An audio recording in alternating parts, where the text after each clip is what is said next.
दिल्ली में लाल किले के पास धमाके के बावजूद पूरे देश पर आतंकी खतरा मंडरा रहा। जी हां, अब भी मंडरा रहा है।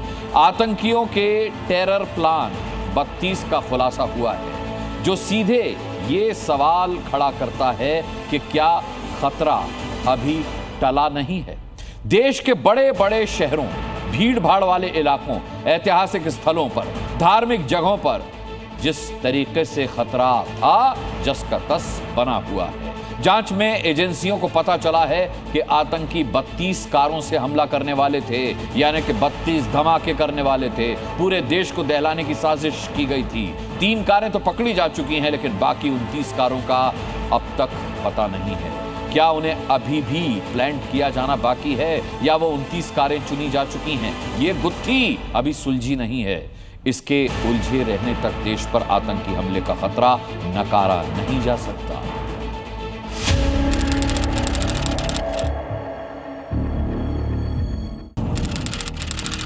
तारीख 10 नवंबर 2025, वक्त शाम 6:51।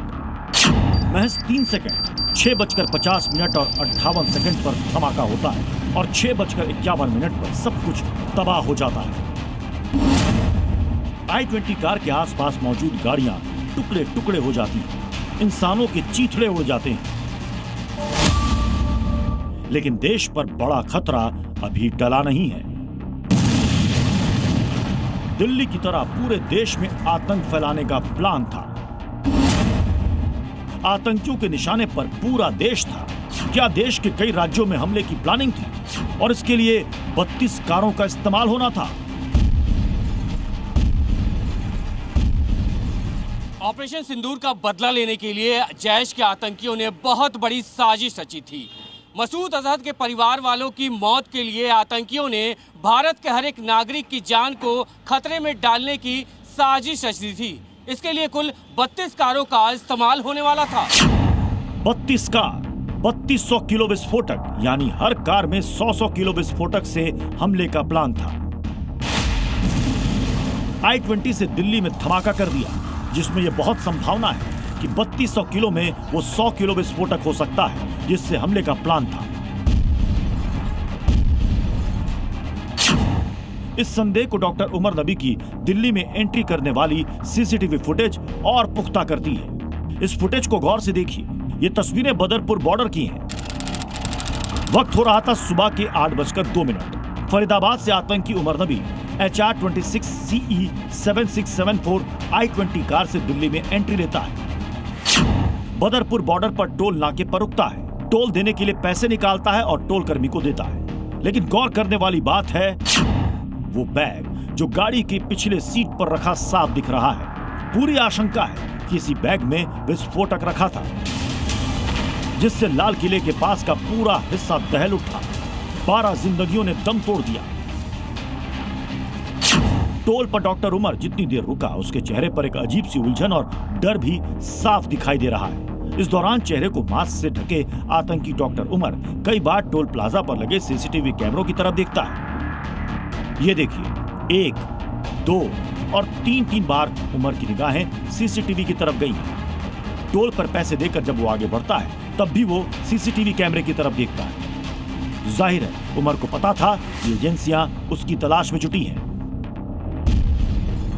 उमर नबी एक सुसाइड बॉम्बर था, यह भी साफ हो चुका है। धमाके के वक्त वो कार में मौजूद था, इसकी भी पुष्टि हो चुकी है। पुलिस और फॉरेंसिक टीम ने ब्लास्ट के मलबे से मिले अवशेषों से हड्डियों के टुकड़े, दांत और जलकर राख हो चुकी चीजों का DNA टेस्ट करवाया। इसके लिए उमर की मां का सैंपल लिया गया, जो उमर से मैच हो गया। लेकिन सोचिए, एक उमर जो खुद तो खत्म हुआ ही, उसने दिल्ली को दहला कर रख दिया।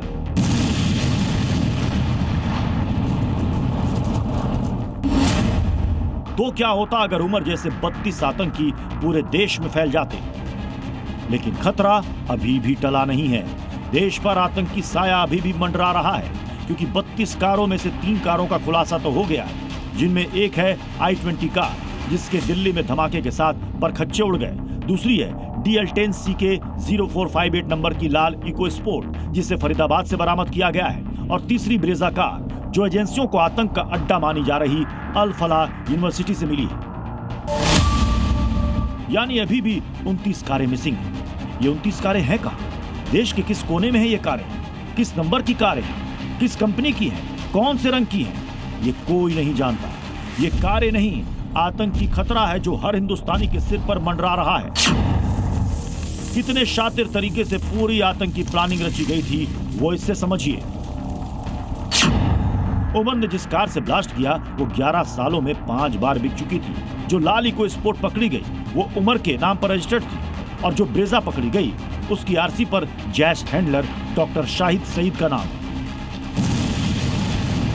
यानी सबके तार एक दूसरे से जुड़े हैं, लेकिन जांच एजेंसियों के लिए अब बाकी 29 कारों की तलाश बेहद चुनौतीपूर्ण है, क्योंकि अभी तक जिन 3 कारों की बरामदगी हुई है तीनों के रंग अलग अलग हैं। i20 सफेद है, इको स्पोर्ट लाल है और ब्रेजा ग्रे रंग की है। तीनों की कंपनियां भी अलग हैं, इसलिए वो 29 कारें कौन सी होंगी ये कोई नहीं जानता।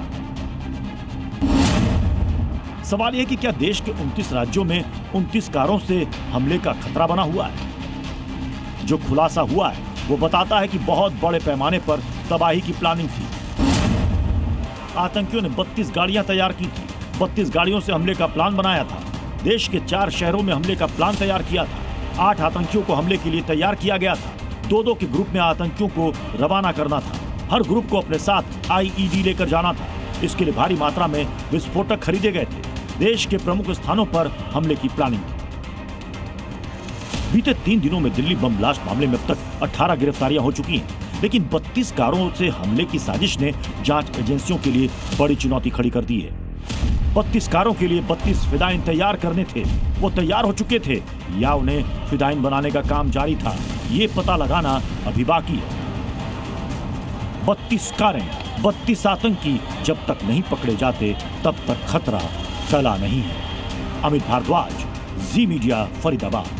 देखिए, हमारा मकसद आपको डराना कतई नहीं है, लेकिन हम आपको सचेत करना चाहते हैं कि अब जब आप घर से निकलें तो अपने आसपास जरा चौकन्नी नजर रखिएगा, और कोई गाड़ी, कोई कार आपको संदिग्ध हालत में खड़ी हुई मिलती है तो 100 नंबर पर डायल करके उसकी सूचना जरूर दीजिए।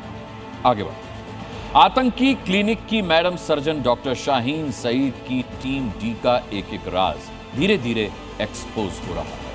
जैश-ए मोहम्मद की कमांडर डॉक्टर शाहीन की गिरफ्तारी के बाद सुरक्षा एजेंसियों ने टीम डी को डिकोड कर लिया। यह टीम कुछ और नहीं, आतंकी डॉक्टर्स का ग्रुप था जिसकी हेड डॉक्टर शाहीन थी। मिशन था देश भर में धमाका, जिसमें शामिल डॉक्टर्स कोड वर्ड्स के जरिए प्लानिंग बना रहे थे।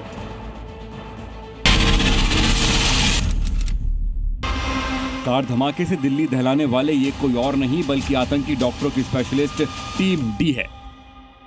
दुनिया की नजर में टीम डी मेंबर डॉक्टर थे, बच्चों को पढ़ाते थे, लोगों का इलाज करते थे, लेकिन इन डॉक्टर्स का असली काम दहशतगर्दी का था। आतंकी डॉक्टरों की इस टीम डी की कमान डॉक्टर शाहीन सैयद के पास थी। यूपी एटीएस ने अब लखनऊ की आतंकी डॉक्टर शाहीन की टीम डी को डिकोड करने में कामयाबी हासिल कर ली है। यूपी की जांच एजेंसी ने शाहीन की टीम डी का कोड डिकोड कर लिया है। स्पेशलिस्ट फिजिशियन के नाम से तमाम आतंकी एक दूसरे से बात करते थे।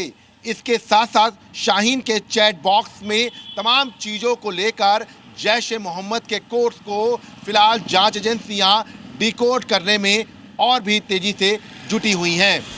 डॉक्टर शाहीन का डायरेक्ट लिंक पाकिस्तान में छिपे जैश-ए मोहम्मद के चीफ मसूद अजहर की बहन से था और जैश के ऑर्डर पर डॉक्टर शाहीन ने आतंकी डॉक्टर्स की टीम तैयार की थी। डॉक्टर्स शाहीन ग्रुप के सभी डॉक्टर्स को कोडवर्ड में ऑर्डर देती थी। जांच एजेंसियों ने शाहीन की टीम डी के कोडवर्ड्स को डिकोड कर लिया है। टीम डी में आतंकी के लिए स्पेशलिस्ट वर्ड का इस्तेमाल होता था।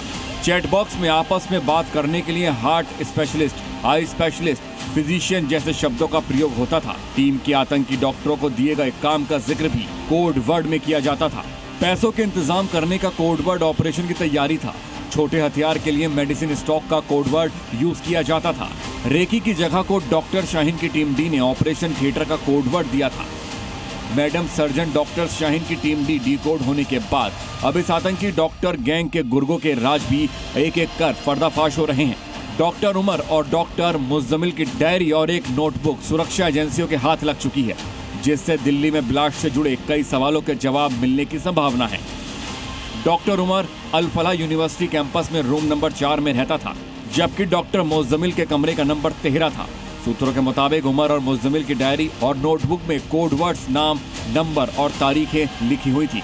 यानी जो तरीका सरगना सर्जन मैडम का था, उसी तरीके से कोड वर्ड में दोनों आतंकी डॉक्टर हमले की योजना बना रहे थे। क्योंकि डायरी में कई जगह ऑपरेशन शब्द लिखा गया है, डायरी में लिखे गए कोड से पता चलता है कि डॉक्टर उमर और डॉक्टर मुज़्ज़मिल 8 से 12 नवंबर के बीच कोई बड़ा हमले करने की तैयारी में थे। डॉक्टर उमर और डॉक्टर मुज़्ज़मिल ने अल फलाह यूनिवर्सिटी 2021 में ज्वाइन की थी और दोनों ने ही फरीदाबाद में किराए पर 2 कमरे लिए थे, जहां से 3000 किलो अमोनियम नाइट्रेट और हथियार मिल चुके हैं। जब डॉक्टर मुज़्ज़मिल और शाहीन दोनों की गिरफ्तारी हुई, उसके बाद से ही टीम डी के मेंबर डॉक्टर उमर को लगने लगा कि अब उसका बचना नामुमकिन है। इसलिए उसने विस्फोटकों से भरी कार लेकर फरीदाबाद से दिल्ली की ओर निकल गया और फिर लाल किले के पास जोरदार धमाका हो गया। आतंकी डॉक्टर उमर का एक और अहम सीसीटीवी वीडियो सामने आया है, जो धमाके वाले दिन का है। ये वीडियो दिल्ली के बदरपुर बॉर्डर टोल का है, जिसमें डॉक्टर उमर सुबह 8:02 पर I-20 कार एंट्री करती दिखाई दे रही है। वीडियो में आप देख सकते हैं कि उमर मास्क पहने हुए कार चलाता दिख रहा है। उसकी आंखें बार बार टोल पर लगे सीसीटीवी कैमरे की ओर जा रही हैं। यानी दहशतगर्द डॉक्टर खुद दहशत में था और उसे पता चल चुका था कि वो कभी भी धरा जा सकता है। वीडियो में उमर की कार टोल प्लाजा पर रुकती है। उमर पैसे निकालकर टोल कर्मचारी को देता है, लेकिन आगे बढ़ने के बाद भी उमर सीसीटीवी कैमरे को ही देखता रहता है, जो कि उसके व्यवहार को संदिग्ध बनाता है।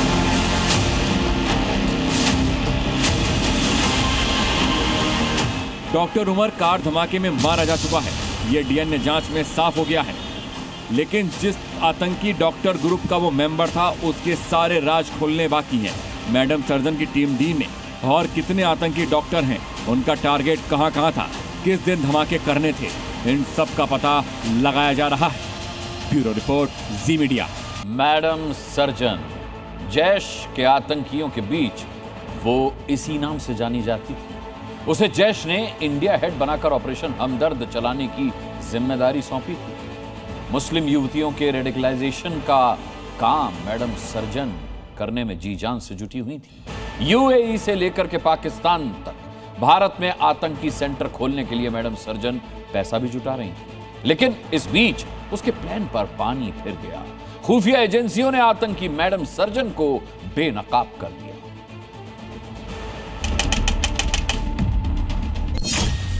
मैडम सर्जन का नेटवर्क 3 देश, 4 राज्य, यूएई, पाकिस्तान, श्रीनगर, लखनऊ, कानपुर, फरीदाबाद, सहारनपुर, हापुड़, दिल्ली।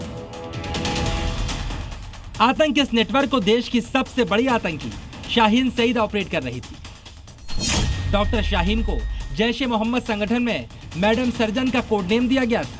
उसके करीबी साथी और जैश के दूसरे आतंकी शाहीन को इसी नाम से पुकारते थे। जैश ने जिस ऑपरेशन हमदर्द को लॉन्च किया था, उसे अंजाम तक पहुंचाने की जिम्मेदारी यही मैडम सर्जन संभालती थी। मैडम सर्जन ने ही आतंकियों की टीम डी तैयार की थी। ऑपरेशन हमदर्द में युवा मुस्लिम लड़कियां और महिलाओं से हमदर्दी दिखाकर उन्हें दहशतगर्दी की तरफ ले जाने की योजना थी। इस पूरे ऑपरेशन को 3 चरणों में बांटा गया था और इस पूरे ऑपरेशन की जिम्मेदारी संभाल रही थी डॉक्टर शाहीन सईद। पहली कैटेगरी में आर्थिक रूप से कमजोर मुस्लिम लड़कियां और महिलाएं शामिल थीं। इन्हें पैसे का लालच देकर दहशतगर्दी के रास्ते पर लाने की साजिश थी।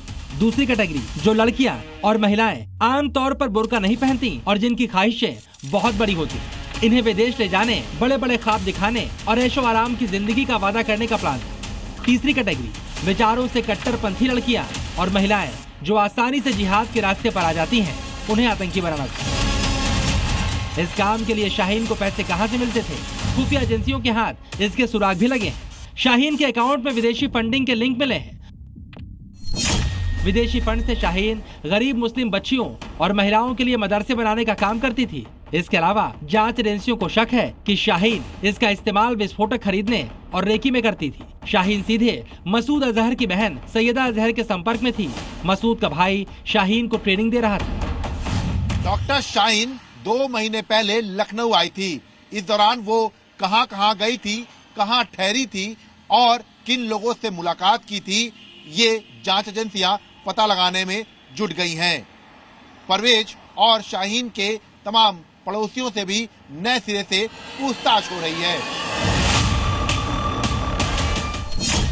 2016 से 2018 के बीच शाहीन ने यूएई में नौकरी की और यहीं से वो पाकिस्तान गई। यूएई में रहते हुए ही शाहीन जैश की महिला विंग जमात-ए-मोमिनात के संपर्क में आई और अपनी टीम बनानी शुरू की, जिसका नाम दिया गया टीम डी। आतंकी ट्रेनिंग देने के लिए शाहीन जगह तलाश रही थी। हापुड़ और सहारनपुर के रिहायशी इलाकों से दूर एक जगह तलाशी जा रही थी, जहां पर बिना किसी भटकाव के रिक्रूटमेंट आराम से हो सके और लोगों की नजरों से भी बचा जा सके। लड़कियों की तलाश के लिए भी वो कानपुर आती जाती रही है। जांच एजेंसियों के मुताबिक जैश ने शाहीन को एक महिला कमांडर के रूप में तैयार किया, जो अपनी मेडिकल पहचान का इस्तेमाल करके जम्मू कश्मीर, दिल्ली एनसीआर और हरियाणा में आतंकी नेटवर्क को आर्थिक और लॉजिस्टिक मदद पहुंचाती रही। डॉक्टर शाहीन सईद बेपर्दा हो चुकी है। शाहीन के अभी और भी कई राज हो सकते हैं जो सामने आए। लखनऊ से विशाल रघुवंशी के साथ ब्यूरो रिपोर्ट दी। आतंकी डॉक्टर्स के मॉड्यूल के बेनकाब होने के बाद 2 यूनिवर्सिटीज सुर्खियों में हैं। पहला अल फलाह यूनिवर्सिटी, जिसमें डॉक्टर उमर और मुजम्मिल का लिंक है। दूसरा है लखनऊ की इंटीग्रल यूनिवर्सिटी, जहां बतौर professor medical surgeon doctor Shaheen का भाई डॉक्टर परवेज अंसारी नौकरी करता था। दोनों यूनिवर्सिटीज पर जांच एजेंसियों का शिकंजा कस गया है। वहीं भारतीय यूनिवर्सिटी संघ ने अल फलाह यूनिवर्सिटी की मेंबरशिप सस्पेंड कर दी है। साथ में कहा है कि वो AIU के नाम और लोगों का कहीं इस्तेमाल न करे, जबकि NAAC ने अल फलाह को फर्जी मान्यता दिखाने को लेकर नोटिस भेजा।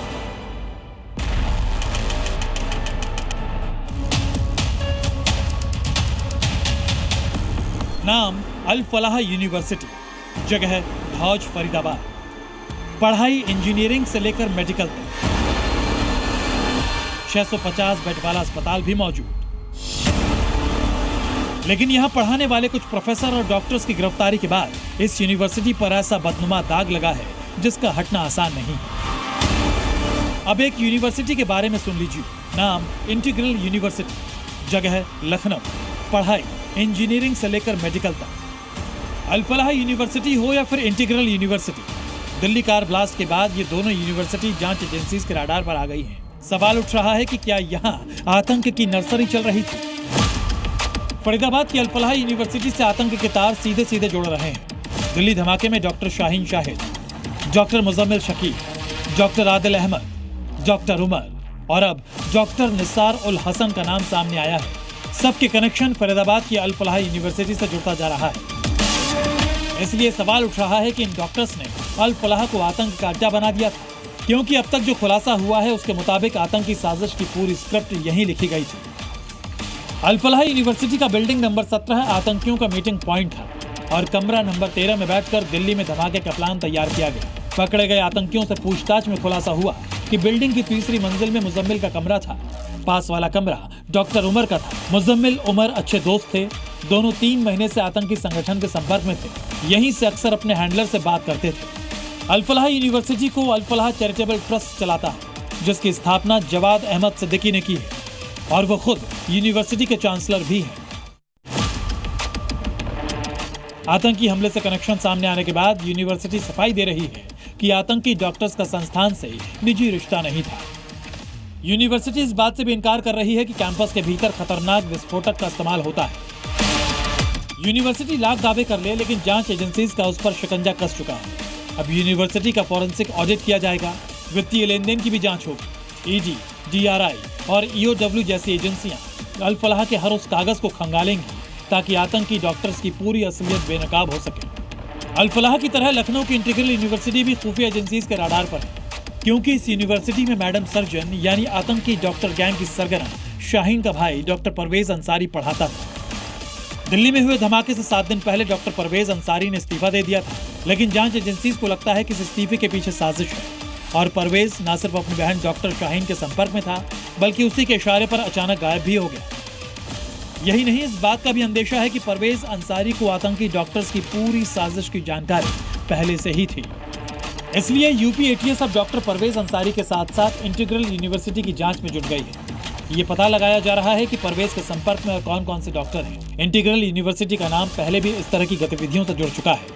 न सिर्फ 2 आतंकी पहले गिरफ्तार किए गए थे, बल्कि धर्मांतरण के छांगुर का भी कनेक्शन इस यूनिवर्सिटी से रहा है। इंटीग्रल यूनिवर्सिटी को Islamic council for productive education संचालित करता है, जिसके संस्थापक और चांसलर सैयद वसीम अख्तर हैं। और तो और इस यूनिवर्सिटी में मुस्लिमों के लिए 50% सीटें रिजर्व भी हैं। आतंकी डॉक्टर्स ने फरीदाबाद से लेकर लखनऊ तक दोनों ही यूनिवर्सिटी की तालीम को सवालों में ला दिया है। ब्यूरो रिपोर्ट, जी मीडिया। दिल्ली धमाके का सीधा कनेक्शन कानपुर से जुड़ता दिख रहा है। योगी के प्रदेश के इस शहर में आतंक के पूरे नेक्सस को खड़ा करने की साजिश थी। यानी कानपुर को आतंक का गढ़ बनाने का काम बहुत तेजी से चल रहा था, लेकिन कुछ बड़ा हो पाता उससे पहले ही जैश की महिला कमांडर शाहीन सईद और उससे जुड़े स्लीपर सेल्स का खुलासा हो गया। अब योगी की पुलिस चप्पे चप्पे पर सुरक्षा बेहद टाइट किए हुए।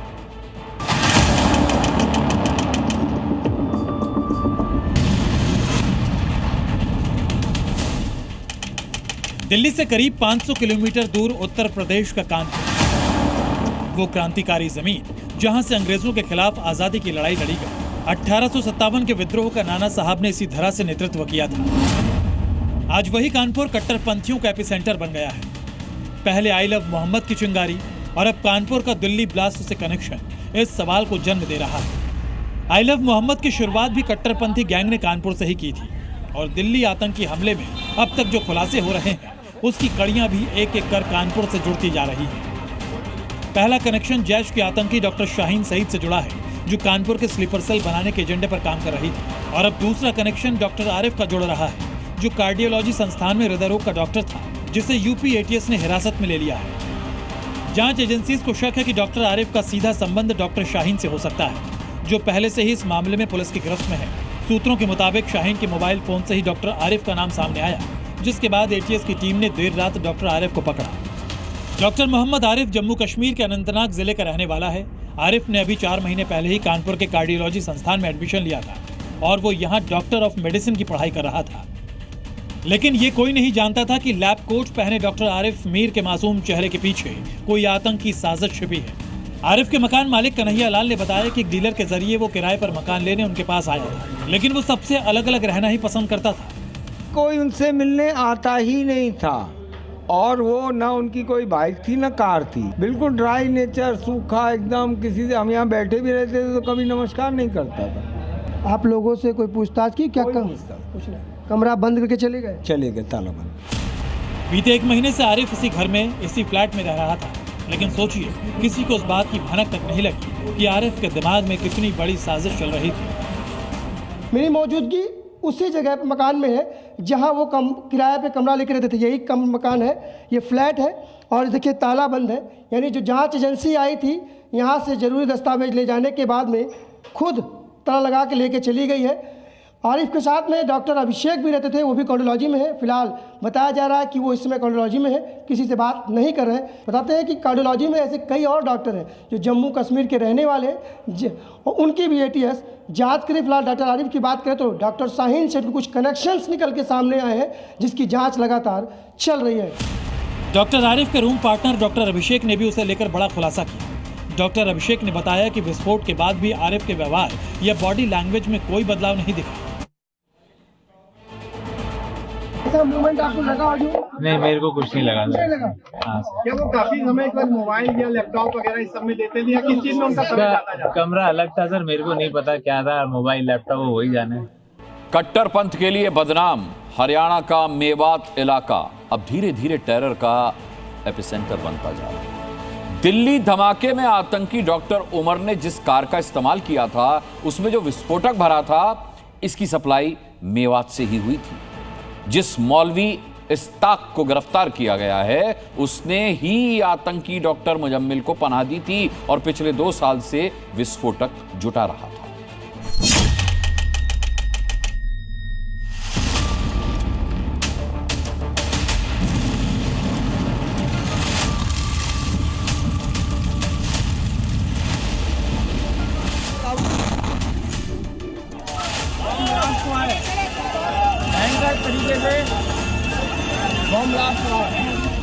आतंक के डॉक्टरों ने कार ब्लास्ट से दिल्ली को दहलाया।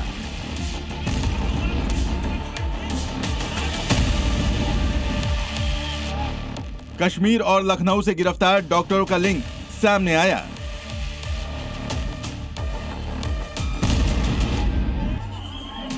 जैश सरगना मसूद अजहर ने प्लानिंग की।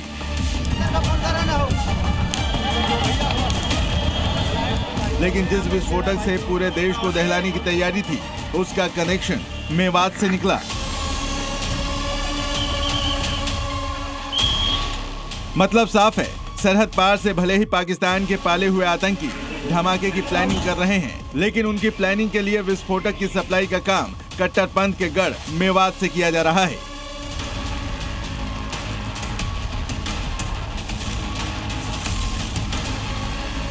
दिल्ली में कार ब्लास्ट से पहले ही सुरक्षा एजेंसियां ये जान चुकी थी कि आतंकियों को विस्फोटक कहां से मिल रहा है।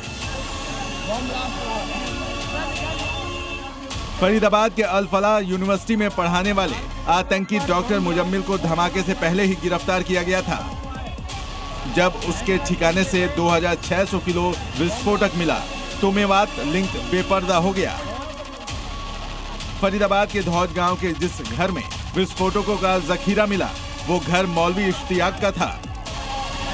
इश्तियाक दरअसल मेवात के नूह का रहने वाला है और उसने डॉक्टर मुजम्मिल को घर किराए पर दे रखा था। कोई व्यक्ति घर में विस्फोटकों का अंबार जमा कर रहा हो और मकान मालिक को पता ना हो, ऐसा हो ही नहीं सकता। सूत्रों के मुताबिक पूछताछ में खुलासा हुआ है, इश्तियाक पिछले 2 सालों से मेवात से विस्फोटक जुटा रहा था, जिनका इस्तेमाल देश भर में बड़े धमाकों में किया जाने वाला था। इश्तियाक कश्मीरी डॉक्टरों को कट्टरपंथ की ओर धकेलने में माहिर था। वो फरीदाबाद के धौज में सक्रिय आतंकी मॉड्यूल के संपर्क में भी था।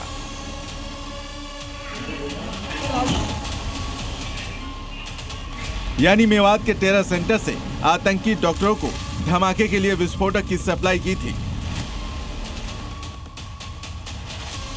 आतंकी डॉक्टरों ने मेवात के नूह से फर्टिलाइजर खरीदी थी, जिसके लिए अमोनियम नाइट्रेट बनाया गया था ताकि इसका इस्तेमाल धमाके में किया जा सके। बताया जा रहा है कि फरीदाबाद में 2 जगहों से मिले 2900 किलो अमोनियम नाइट्रेट को नूह से खरीदे गए खाद से तैयार किया गया था। दिल्ली पुलिस की स्पेशल सेल ने इसीलिए नूह के एक खाद कारोबारी को गिरफ्तार किया है। जिस कार के जरिए आतंकी डॉक्टर उमर ने दिल्ली में धमाका किया, वो खुद कार लेकर मेवात गया था।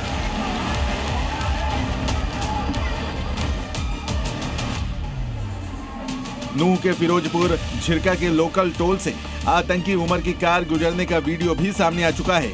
यानी मेवात ही वो जगह है जहां दिल्ली में धमाके और डॉक्टर मुजम्मिल की गिरफ्तारी से पहले विस्फोटक में इस्तेमाल फर्टिलाइजर खरीदे गए थे।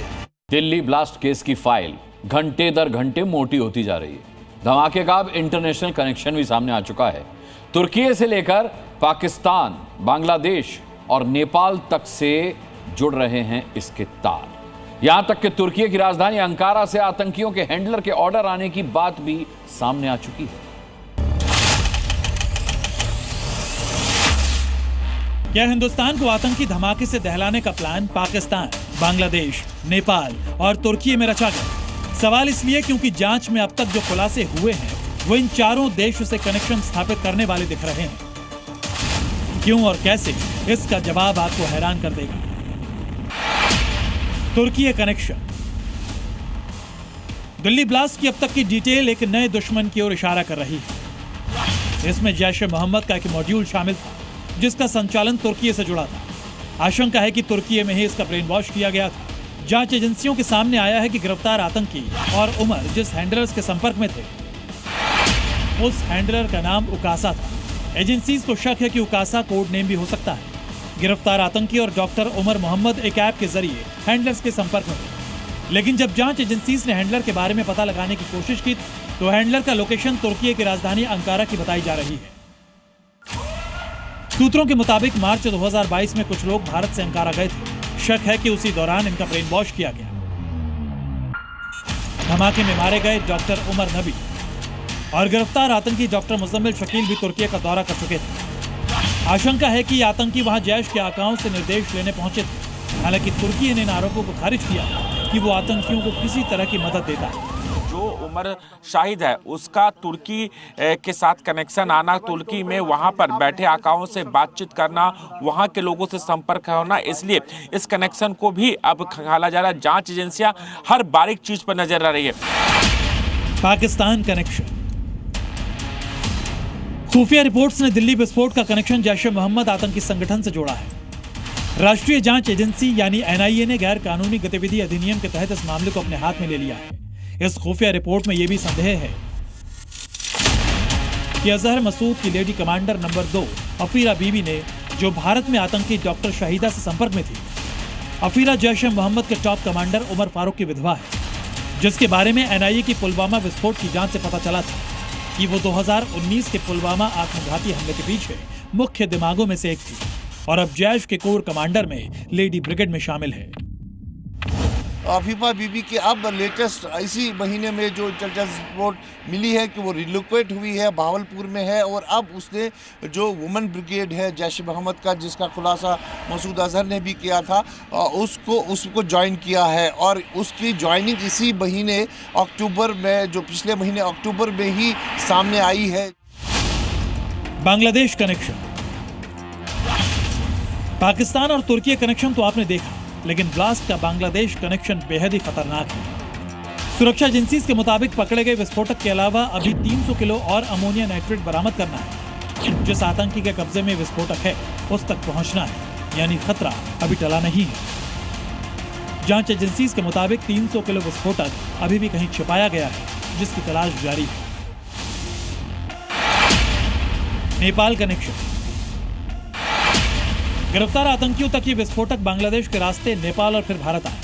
किसी फर्टिलाइजर कंपनी से अमोनिया नाइट्रेट चोरी से हासिल किया गया था। इसी रूट से आतंकियों तक करीब 3200 किलोग्राम की खेप आई थी। भारत में इसी रूट का इस्तेमाल किया गया। देश के कई हिस्सों में अभी भी रेड चल रही है। आशंका जताई जा रही है कि इन विस्फोटक की तलाश में ही रेड चल रही है। इस वक्त मैं मौजूद हूँ फिरोजपुर नूह रोड पर, जहाँ से उमर ने ये अमोनियम नाइट्रेट खरीदा था, जो विस्फोटक है वो खरीदा था, क्योंकि उमर जानता था कि यदि वो फिरोजपुर नूह इस रोड से आता है तो निश्चित तौर पर वो चेकिंग में पकड़ा जा सकता है। इसीलिए उसने मुंबई एक्सप्रेस वे को पकड़ा और जिसकी connectivity Faridabad Noida express way थी, तो सीधा बदरपुर वो उतरा। पाकिस्तान, तुर्की, बांग्लादेश और नेपाल में भारत के खिलाफ साजिश रची गई। डॉक्टर टेरर मॉड्यूल में तुर्की, पाकिस्तान और बांग्लादेश वाला त्रिकोण स्थापित हो चुका है। जांच एजेंसी उलझी कड़ियों को जोड़ रही है। ब्यूरो रिपोर्ट, जी मीडिया। तो देखिए, ऑपरेशन सिंदूर के बाद जिस तरीके से पाकिस्तान बौखलाया था, आपको याद होगा जब पाकिस्तान ने ड्रोन भेजे थे वो तुर्की के थे। अब इस आतंकी हमले में यानी दिल्ली ब्लास्ट में तुर्की और पाकिस्तान का जिस तरीके से कनेक्शन सामने आ रहा है, तो जाहिर है कि ये कनेक्शन क्यों सामने आ रहा है। देखिए, दिल्ली में कार ब्लास्ट के बाद पल पल नए नए खुलासे हो रहे हैं। अब एक खुलासा ये हुआ है कि आतंकियों के निशाने पर धार्मिक स्थल तो थे ही, साथ में आतंकियों का प्लान काशी में देव दीपावली के मौके पर बड़ा आतंकी हमले का था। यह बम ब्लास्ट काशी में तब होता जब सीएम योगी आदित्यनाथ दीप जला रहे होते, लेकिन सुरक्षा एजेंसियों को आतंकी हमले का इनपुट पहले ही मिल गया था, जिसके कारण आतंकियों के मंसूबे नाकाम हो गए। क्या आतंकियों के टारगेट पर योगी आदित्यनाथ थे? क्या काशी में देव दीपावली पर जुटे 20 लाख सनातनियों को उड़ाने का प्लान था? जो दिल्ली में 10 नवंबर को हुआ, क्या वैसा ही धमाका 5 दिन पहले 5 नवंबर को देव दीपावली के अवसर पर काशी में होने वाला था? लेकिन योगी प्रशासन और पुलिस की मुस्तैदी की वजह से आतंकियों की साजिश धरी की धरी रह गई, क्योंकि देव दीपावली पर आतंकी हमले की साजिश का इनपुट मिलने के बाद केंद्रीय सुरक्षा एजेंसीज सतर्क थी। एनआईए की टीम 2 दिनों तक वाराणसी में रही। चप्पे चप्पे पर सुरक्षा बल मौजूद थे। गंगा घाटों पर नो फ्लाई जोन घोषित किया गया था। योगी फोर्स की तैयारियों ने आतंकियों के हौसले पस्त किए। बाबा विश्वनाथ की नगरी काशी हमेशा से आतंकियों के निशाने पर रही है। काशी में 3 बार आतंकी हमले हो चुके हैं। 7 मार्च 2006 संकट मोचन मंदिर और कैंट स्टेशन पर बॉम्ब ब्लास्ट हुआ। 23 नवंबर 2007 वाराणसी समेत उत्तर प्रदेश की 3 कचहरी में बम धमाके हुए। साल 2010 काशी के शीतला घाट पर बम धमाका हुआ। बीते 15 सालों में काशी में कोई और आतंकी वारदात नहीं हुई, फिर भी सुरक्षा एजेंसी सतर्क थीं। योगी फोर्स की तैयारी की वजह से ही आतंकी काशी में अपने मंसूबों में नाकामयाब रहे। ब्यूरो रिपोर्ट, जी मीडिया। आज पाकिस्तान की संसद ने देश में रहा सहा लोकतंत्र भी बेच दिया। खौफ में शहबाज शरीफ सरकार ने मुल्ला मुनीर को देश का सर्वे सर्वा बना दिया। अब मुनीर लाइफ टाइम जनरल बन चुका है। जिंदा रहते उसे पाकिस्तान में कोई छू भी नहीं सकता, लेकिन मुल्ला मुनीर इस बात से बिल्कुल बेपरवाह है कि असल में उसने आज अपने डेथ वारंट पर खुद ही साइन कर दिया। पाकिस्तान की संसद में आज प्रधानमंत्री शहबाज शरीफ ने बिलावल भुट्टो के साथ मिलकर बची खुची जमहूरियत का भी सौदा कर दिया। बेच दिया देश का लोकतंत्र मुल्ला मुनीर के हाथों, गिरवी रख दिया देश का शासन, संविधान और कानून उस मुल्ला मुनीर के हाथों जिसने दिल्ली में जैश से धमाका करवा अपने हाथों अपनी कब्र खोद डाली है। पाकिस्तान के संविधान में एक साथ 48 अनुच्छेदों में बदलाव हुआ।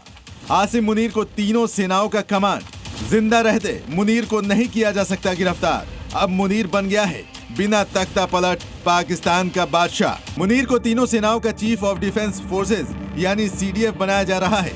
पद मिलते ही मुनीर को परमाणु हथियारों की कमांड मिल जाएगी।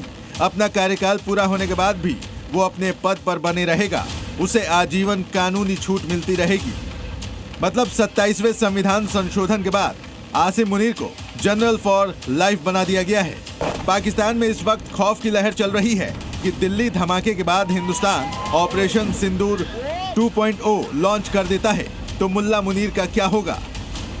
शहबाज शरीफ किस बिल में छुपेगा? इस बीच मुनीर ने शहबाज शरीफ के हाथों ही अपने मस्तक पर भीख मंगे मुल्क का चीथड़ा ताज सजा लिया। ऑपरेशन सिंदूर के बाद मुल्ला मुनीर ने खुद को फील्ड मार्शल घोषित करवाया था और अब मुनीर बनने जा रहा है चीफ ऑफ डिफेंस फोर्सेज।